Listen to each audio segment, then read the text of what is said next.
नमस्कार। देखिए, इतिहास सिर्फ तारीखें और लड़ाइयाँ नहीं होती।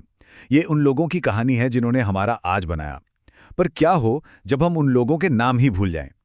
तो आज हम भारत की संविधान सभा की उन 15 जबरदस्त महिलाओं को याद करने की चुनौती को हल करेंगे। वो भी एक ऐसे तरीके से जिसे भूलना लगभग नामुमकिन है। सच कहूं तो ये एक बहुत ही आम प्रॉब्लम है।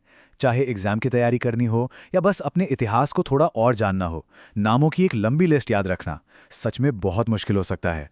और जब बात हो संविधान सभा की इन 15 महिलाओं की, तब तो ये चुनौती और भी बड़ी लगने लगती है। ऐसा लगता है ना कि ये नाम बस दिमाग में टिकते ही नहीं, फिसल जाते हैं। देखिए, बात यह है कि ये सिर्फ नाम नहीं है। ये वो लोग हैं जिन्होंने हमारे देश की नींव रखी। उनके योगदान को याद रखना ये हमारी जिम्मेदारी है। लेकिन हाँ, ये आसान नहीं है। इसीलिए तो इस मुश्किल को आसान बनाने का एक जबरदस्त तरीका है। अच्छा, क्या हो अगर मैं कहूं कि इन सभी 15 नामों को याद रखने का राज सिर्फ एक लाइन में, एक छोटे से वाक्य में छिपा है।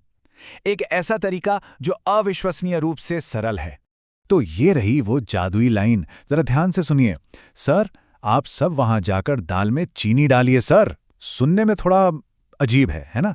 लेकिन असली कमाल तो इस बात में है कि ये काम कैसे करता है। तो चलिए अब इस रहस्य से पर्दा उठाते हैं और देखते हैं कि कैसे इस एक लाइन का हर हिस्सा हमें एक एक नाम तक पहुंचाता है। तैयार हो जाइए ये देखने के लिए कि कैसे ये छोटा सा वाक्य इतिहास का एक बड़ा पन्ना खोल देता है। चलिए वाक्य के पहले शब्द सर से शुरू करते हैं। इसका जो स है वो हमें याद दिलाता है सरोजनी नायडू की, जिन्हें हम सब भारत कोकिला के नाम से भी जानते हैं। अब सर का अगला अक्षर है र। ये र हमें सीधे दूसरे नाम तक ले जाता है, राजकुमारी अमृत कौर, जो आजाद भारत की पहली हेल्थ मिनिस्टर बनी। ठीक है, अब अगले शब्द पर आते हैं, जो है आप। इसमें आ से नाम बनता है अम्मू स्वामीनाथन। और आपका प ये हमें हमारी लिस्ट का चौथा नाम देता है, पूर्णिमा बैनर्जी। देखिए कितनी आसानी से हम एक एक करके आगे बढ़ रहे हैं। हमारा अगला शब्द है सब। यहां स का मतलब है सुचेता कृपलानी, जो आगे चलकर उत्तर प्रदेश की पहली महिला चीफ मिनिस्टर भी बनी। और सब का ब हमें याद दिलाता है बेगम एजाज रसूल का। 6 नाम हो गए और हम बिल्कुल सही रास्ते पर हैं। अब शब्द आता है वहां। इसका वह है विजयलक्ष्मी पंडित के लिए, जिन्हें यूनाइटेड नेशंस जनरल असेंबली की पहली महिला प्रेसिडेंट होने का सम्मान मिला था। उसी शब्द वहां का हाँ हमें हमारा अगला नाम देता है, हंसा मेहता। देखा ये फ्लो कितना आसान है। अब आते हैं शब्द जाकर पर। इसका पहला अक्षर जा हमें याद दिलाता है दुर्गाबाई देशमुख का। जाकर का क हमें लिस्ट का 10वां नाम देता है कमला चौधरी। और जाकर का आखिरी र है रेणुका राय के लिए। मतलब एक ही शब्द से 3 नाम, ही तो कमाल है। अब आते हैं दाल पर।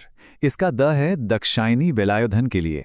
और ये याद रखना बहुत जरूरी है कि वो उस असेंबली की एकमात्र दलित महिला सदस्य थीं।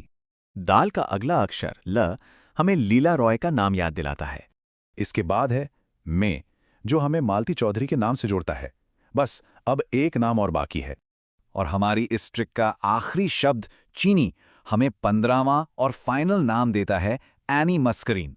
वाह, इस एक वाक्य ने पूरी की पूरी लिस्ट को जैसे खोलकर रख दिया है।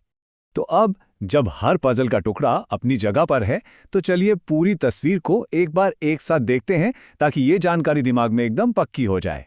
तो चलिए एक बार फिर से इस पूरी तरकीब को एक साथ दोहराते हैं। लाइन क्या थी?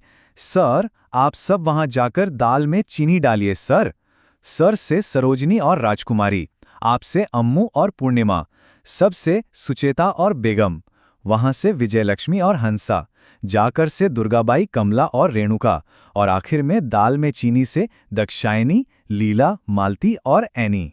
देखा, हर शब्द एक ताले की चाबी की तरह काम करता है। तो ये सिर्फ एक याद करने की ट्रिक नहीं है, ये इतिहास के एक बहुत ज़रूरी चैप्टर का ताला खोलने की चाबी है।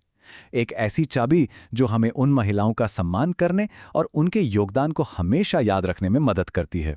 ये सोचने पर मजबूर करता है ना कि इतिहास के और कौन से ऐसे मुश्किल हिस्से हैं जिन्हें ऐसी आसान, क्रिएटिव चाबियों से खोला जा सकता है।